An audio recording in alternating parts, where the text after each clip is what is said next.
Okay. Amazing. Hi, Kristine. Welcome to Resonant Remembering, the podcast where we talk about any and everything in hopes to awaken a new thought with me, you, and the listener. So, would you like to tell us about yourself? I would love to hear. Well, first of all, thank you so much for having me. I'm really excited to be here. Me too. Me too. I'm so stoked This that is, you're here. yeah, this is so exciting. What can I tell about myself? Well, I have a little movement that I call Mom VeganLove, where I help people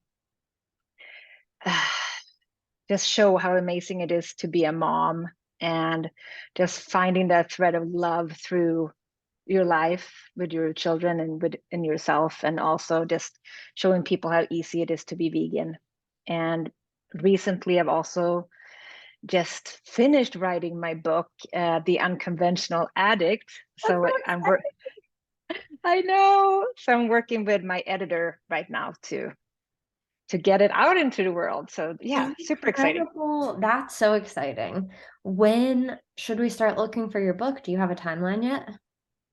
I do not. I'm Okay. hoping this fall. This That's so fall I'm hoping. exciting. Oh, Yeah. I love it. I love it. So, do you want to tell us more about your book? Yes, Yeah. sure. So it's called I The had Unconventional Addict.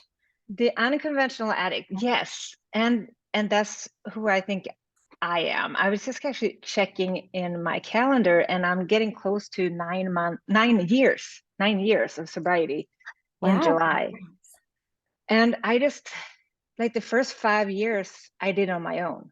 Like Oh, I didn't tell anybody, like not even myself. So like by writing this book, like I wanted to help people. I wanted to like take away the shame around sobriety, the just empower people to see that, even though, like, I don't know how many times I Googled, like, am I an alcoholic, even since, college. And the results always came back like inconclusive because I didn't check all the boxes. So I didn't think that my problem was big enough to warrant reaching out for help. At least that's what the voices in my head was telling me, right. So, So I'm interested. You said you were hiding it even from yourself. So, what does that look like? Kind of what well, you just expressed, how you were like Googling and then being like, oh, that's not me. that's, yeah, but also finding almost like a little bit of disappointment in that, Oh, because I yeah. knew, like, I knew inside that I did have a problem. I didn't drink like everybody else. And Mm. I knew that if I couldn't have one drink, like I read it in one of the amazing books that I've read, that I I was an amazing drinker. I just wasn't very good at stopping. Fair. Fair enough. Yeah. Yeah. Yeah. And Because it you're was good like at interest. it. Yeah. And it was just kind of, especially in college and even like 20s and early 30s, everybody else was drinking too. So I was just like a fish in water. Just this is what everybody was doing. But I knew that it wasn't the same for me. Like I never wanted to go home. I never wanted the party to end. It was like another person took over. Mm. Like it wasn't me anymore. And actually, it's so funny because in the book, I called this part of me Samantha. Oh, that's so funny. That's so funny. Well, I Yeah. mean, we do love a party, I guess. Yeah, but it's just been, so this book is just about me befriending Samantha and just like getting to know her, and letting letting her shine, because I think that our addictive personalities are there for a reason, and they're fierce and powerful and they get shit done. The key is to have their focus be on something positive and not just go into war with yourself, which is what I've been doing. Yeah. So what was kind of like the pivotal moment for you where you were like, oh, like I'm not ticking all these boxes, but like maybe there's something to this. Yeah. Yeah, for me, I was going out with my husband, and at the time we had two kids, and we were going to a concert, and I was really excited about it. Um, the problem was that we quickly ran out of alcohol at the concert. So Samantha is really good at making new friends. Mm. Yeah. So we found a lot more to drink. I don't remember getting home.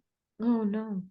And usually, and this is something I've realized in the past, that my husband was my enabler.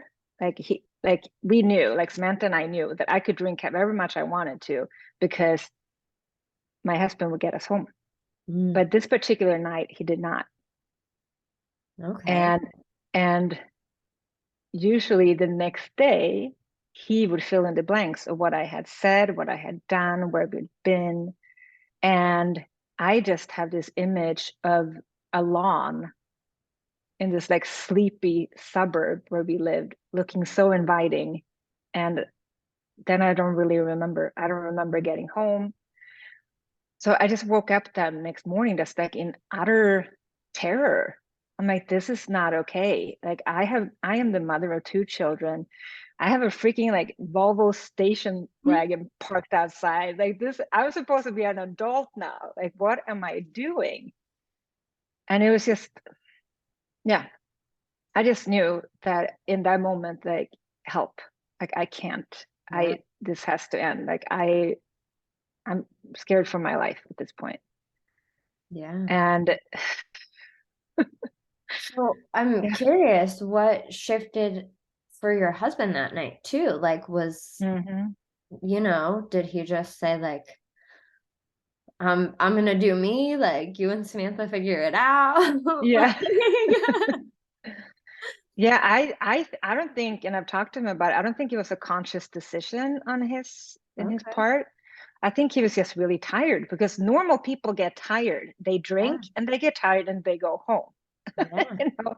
And he was just tired of fighting with me because I always wanted to go to the next open bar, just keep finding the next. Like there was no way that we were gonna get just not use this bus that we were on because I knew that I was going to feel like shit tomorrow. So I better just, harness this now when we're in it. Yeah. Keep feeling good while you feel good, kind of Yeah. thing. Yeah. Yeah. Whoa. Okay. So, well, then after that, like, where was your first call for help? Like, how did you navigate that? Well, in my case, I feel like the universe has been helping me all along. Just Yeah. in, I got pregnant. Like Oh. I found out like, and I was pregnant probably at the time too, which is, a lot of guilt around that. But 2 weeks later, I found out that I was pregnant. That's So amazing. yeah. God is like, oh, you want to do something? Okay, here's an easy way. Yeah, yeah. Here's and even with the previous two pregnancies, I never drank during my pregnancy. Like I knew that I could only treat myself like crap if this body was only mine. But Yeah. as long as I had a child like inhabiting my body, I had to honor that. Yeah. But it was almost like Samantha, or my addictive personality, was just like holding her breath during the pregnancies Mm. to just be like, okay, so, we're getting closer here, Right. there's She's got the countdown timer. She's marking off the days, like, all right, let's go. yeah.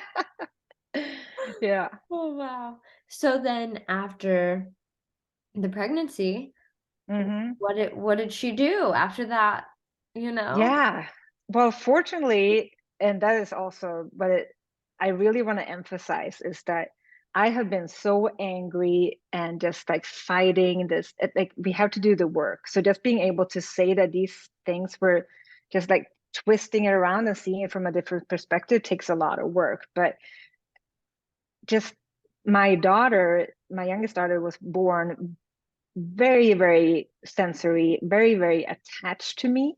So Mm. in the moment, it seemed very challenging.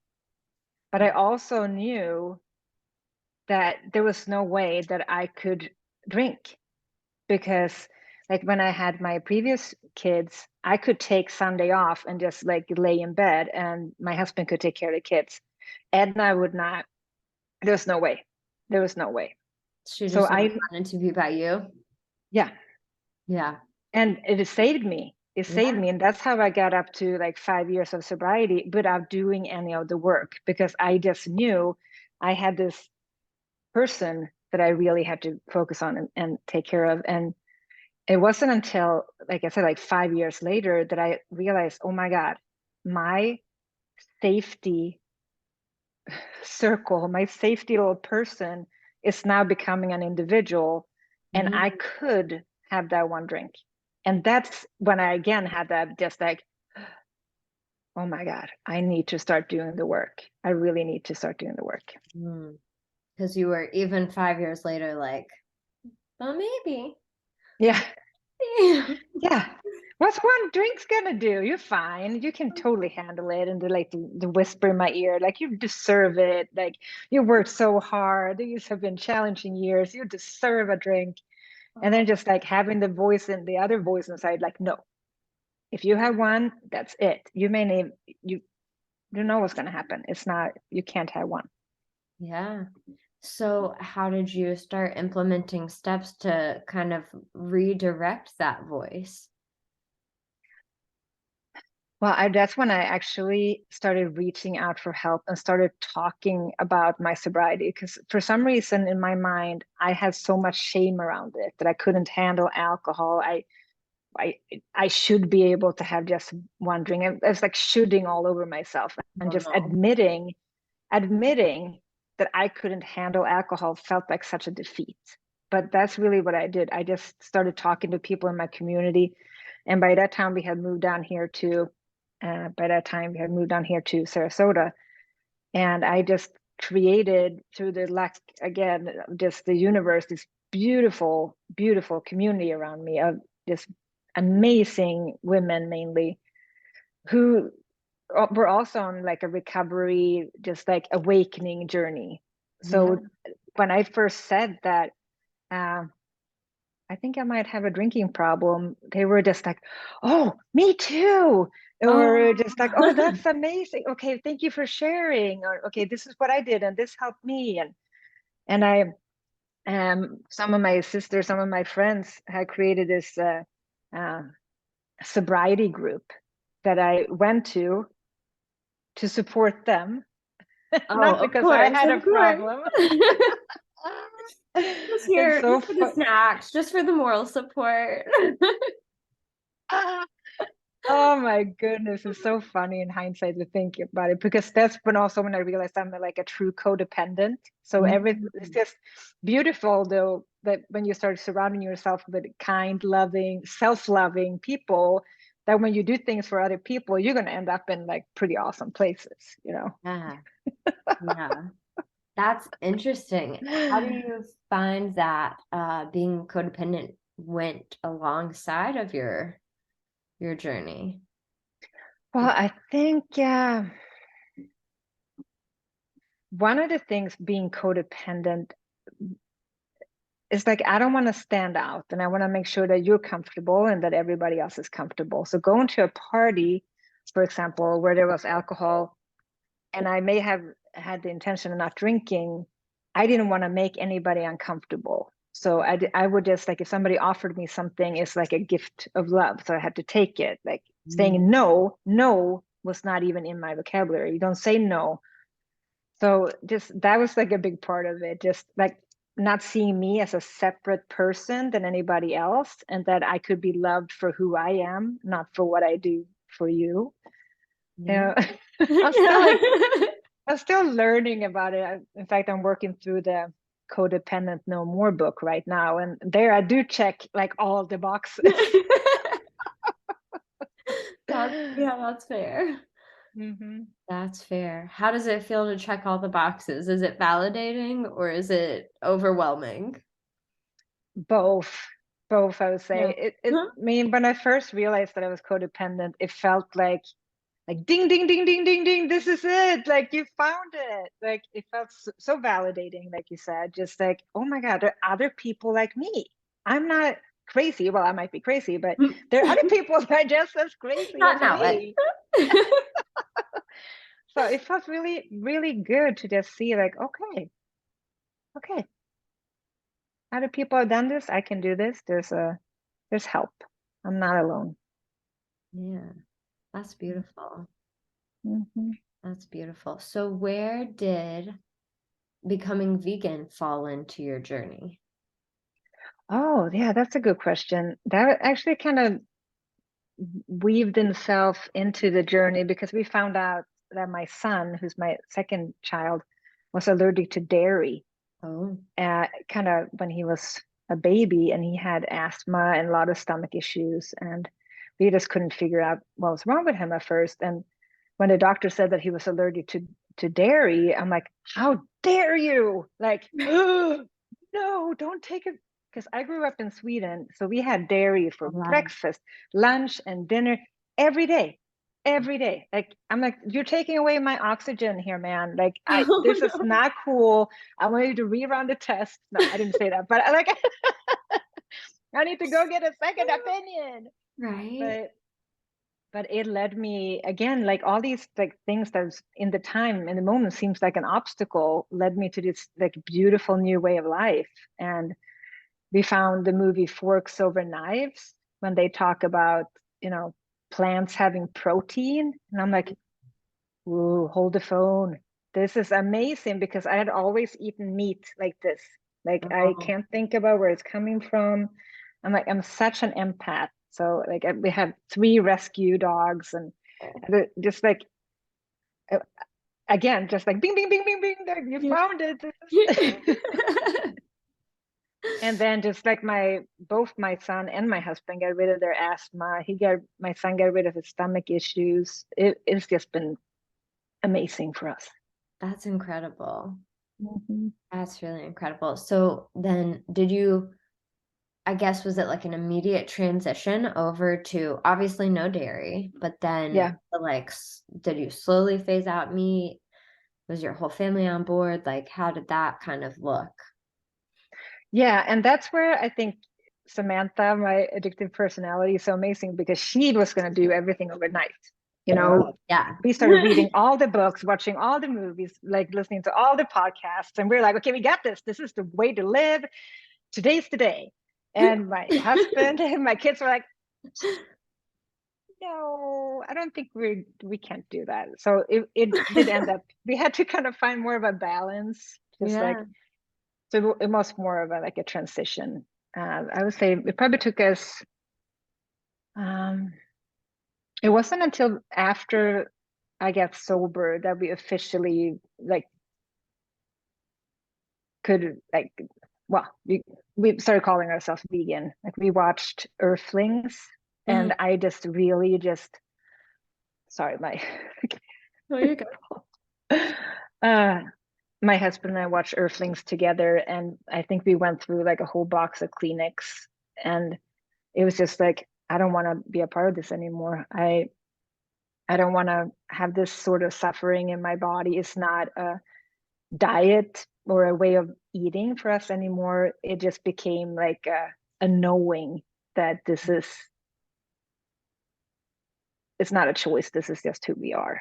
But it took probably from getting the diagnosis for my son, probably a good 3 years until we were like fully vegan. And there was just so much to relearn for us. Like I said, Mhm. not one meal without dairy or meat or cheese or like something. Yeah. So we had to like, I'm like, what do you eat? Like, I don't even like lettuce. Like, we're screwed. Feel that. But I mean, that's like, yeah. But it's been amazing. It's been an amazing journey. Just like not reinventing the wheel as much as like veganizing our old favorites. Just like finding, and over these, I think probably 8 years we've been vegan now, maybe 7. The Mhm. market has just exploded Oh yeah. with options. You know, wherever we go, there's never any problem finding just delicious food. And yeah, it's fun. It's been really, really fun.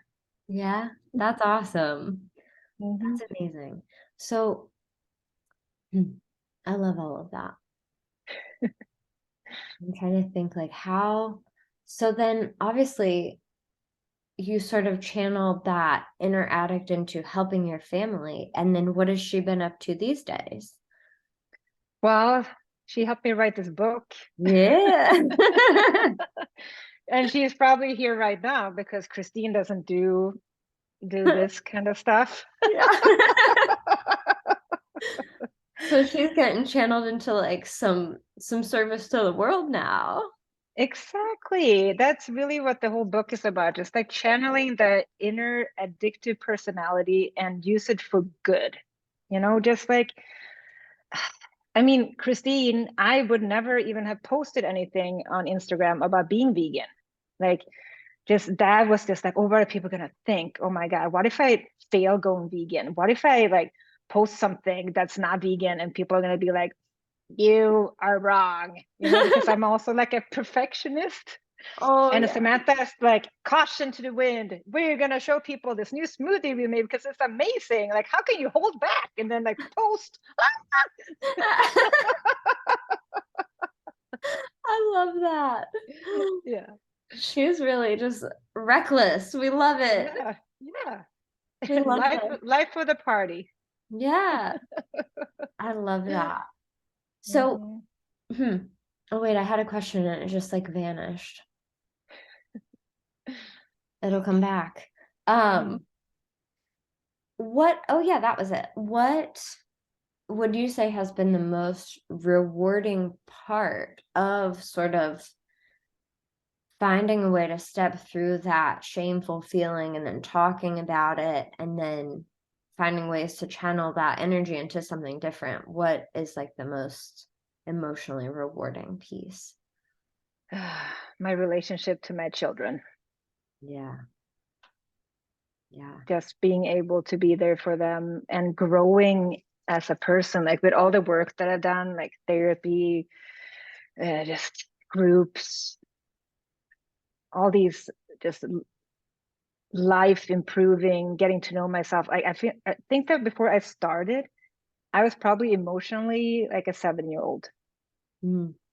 So just like growing up, and I used to have so much anger in me, so much rage, and I didn't know where it was coming from. So just like going back in time, finding the root, and just like looking at it with compassion and love, and just basically reparenting myself and falling in love with myself so I can show my kids how to do that, how to treat yourself with love and respect. And like my daughter yesterday, my youngest, she was standing right in front of me, and I could tell that she was nervous talking to me, and she's like, Mom, I could not pick on my ear.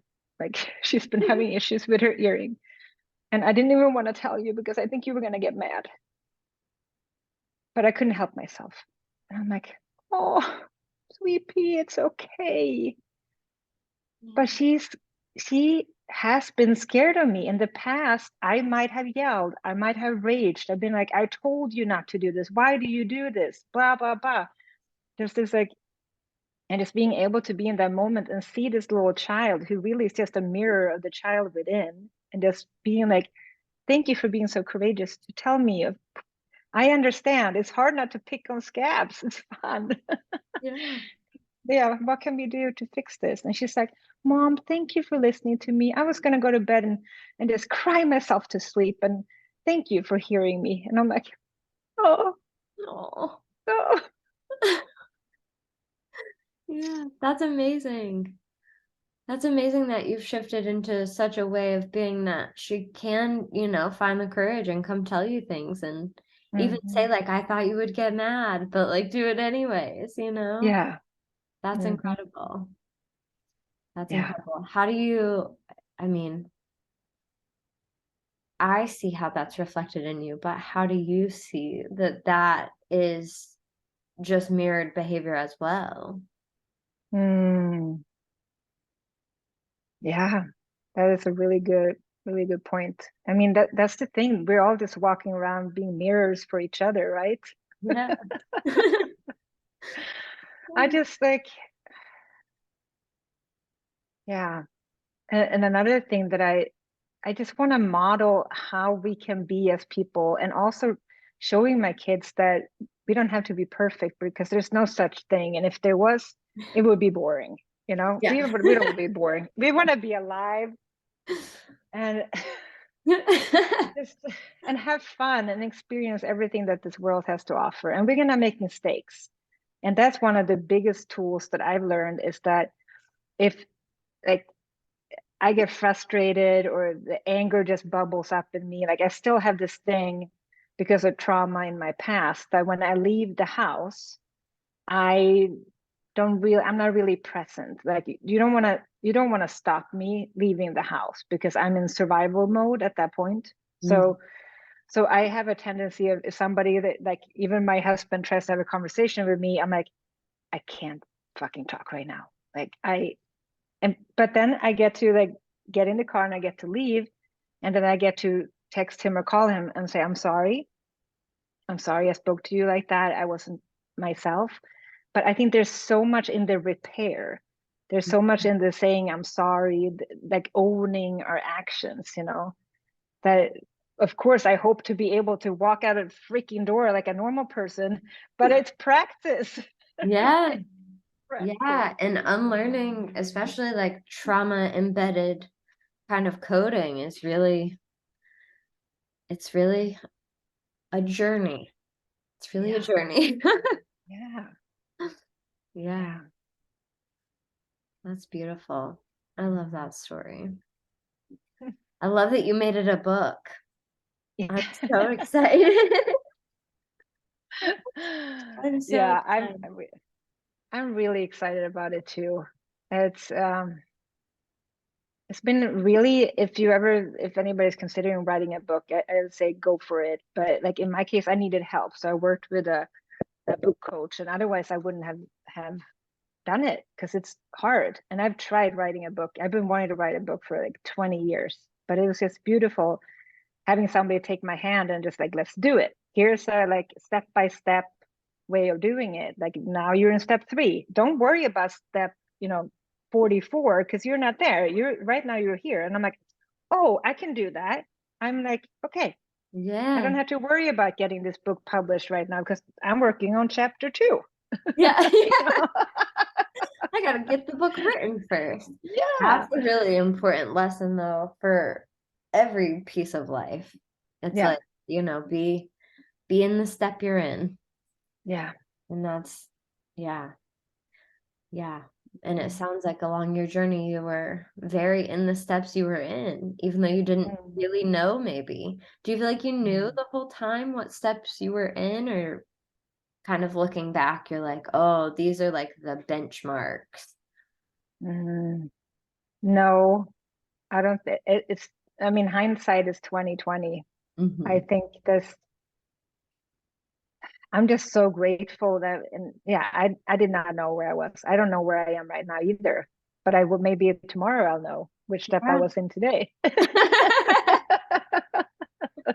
I love But that. just like always just like trying to do the next right thing because we're not gonna see the full picture ever. Like I still have no idea how this book is gonna get published. I just know it's going to get published and I'm gonna do the next right thing to get it there. Yeah. And I'm gonna have all these voices in my head, like Samantha up at the helm, like, oh, let's do it. Let's do. We could work 20 hours today. Let's get this done. And then like the other person in me just like, well, maybe let's find a little bit of balance here between the masculine and the feminine. And I think maybe you need to go for a walk today. There's no time for a walk. You should do. And there's like a constant little battle going on. So then like one thing that really helped me with any task, I guess, but especially with the book was that if the fear was too big, I could be like, well, I can write for 20 minutes today. Mm. I can do anything for 20 minutes. So I would set the timer on my phone, plop my butt in the seat, and for 20 minutes I would just write. And then usually when the timer will go off, I would do it another 20 minutes, another 20 minutes. But it was so hard for me to just even sit down, just because I would have all these voices in my head, like as I write about this in the book too, that all of a sudden the book was going really well. I had told, on Instagram that I was writing a book, and all of a sudden I got really busy. But not Oh, writing the book, I got really busy. I needed a new plant for the house. I was gonna like redecorate something too. And I think I need to fold laundry. Oh, I wonder if I can volunteer at the kids' school some more. Like creatively busy, but not on the task at hand because it's kind of scary. Yeah. But Yeah. So how yeah, did you mitigate that with just the the 20 timers? minutes. The Yeah. timers.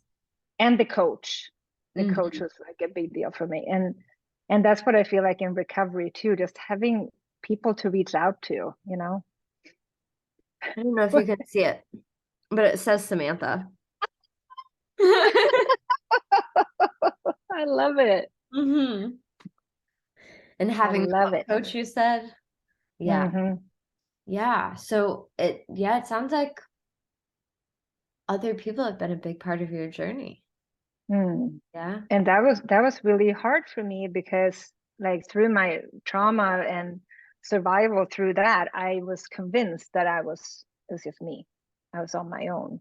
And Mm. asking for help, I wasn't believed, or there was no help to be had, you know. So just that took so much courage to just say that, hey, I can't do this on my own. Yeah. Yeah. Well, I'm so happy you were brave because now Thank you're you. here. And now we're gonna get a book in the fall. If we're Yes, thinking it's the fall, we're gonna say that it's the fall. We're just gonna declare that. yes, I'm let's very declare it. excited.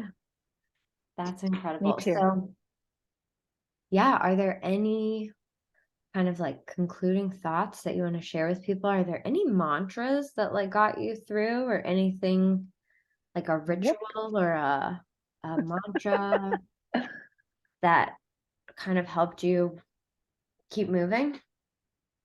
Yes, I think a big one for me has been this too shall pass. And I know it's simple, but sometimes moments, I'm also like a very highly sensitive person. Like being in a moment, it can seem so overwhelming. But the good, the good will pass, the bad will pass. This too shall pass. So just like breathe through it and allowing myself to feel, and that feelings are part of life. I mean, I was often told that I'm too sensitive, dramatic, you know, too much. And just like getting back to just like, no, feelings are amazing, amazing. Being sensitive is your superpower, and just feel through it. Because like looking at my addiction, and it was a lot about just numbing and keeping my head down. Just like another thing I keep telling myself is like, I love you, you're safe. I love you, you're safe. I love you, you're safe. And just like practicing being back in my body, and just, and so yoga has been really good for that. Meditation, I try to meditate even for just like 10 minutes in the morning. It shifts like the whole day. Yeah. And just finding those things that light you up. It's going to be different from person to person. For me, it's like walking in the morning, that being out in nature, be going to water, just Yeah. being by water, but just like making a list of what lights you up. Like a little bit like, okay, I'm feeling low right now. My cup is running on empty. What are my where's my charging station, and what can I do to, and being okay with not being okay. Yeah. Yeah. And that's powerful because Hmm. we're like taught to like shut it off, shut it down. Hmm. So Yeah. yeah, that's super powerful. And I love that you talked about being highly sensitive because I think a lot of highly sensitive folks use tools to make the world less loud and less aggressive. Hmm. Yeah. Yeah. So it's a Hmm. big it's a big topic. Yeah. Yeah. And also taking the shame out of that and just shifting that into like, again, like a superpower. Like this is, Yeah. it's amazing that I can sense if somebody walks in here, if they have good or bad intentions. Yeah. I mean, I can sense what's going to happen. Yeah. That's pretty cool. It's pretty cool. That is pretty cool. But then also not letting other people's emotions and feelings dictate how, because say that person is my daughter or my husband walking in, and the whole codependency part of that being like, oh, well, especially in my husband's case, he's an adult, so he might be upset right now, but you know what? He can handle that. I don't have to like, pad the surroundings to make him not feel, because feelings are safe. Yeah, I love that. Feelings are safe. Yes, they are. They are. Yeah. I love that. Hmm. Thank you for being here. Oh, thank you so much for having me. Yeah, Such a treat. absolutely. I'm gonna go ahead and stop this.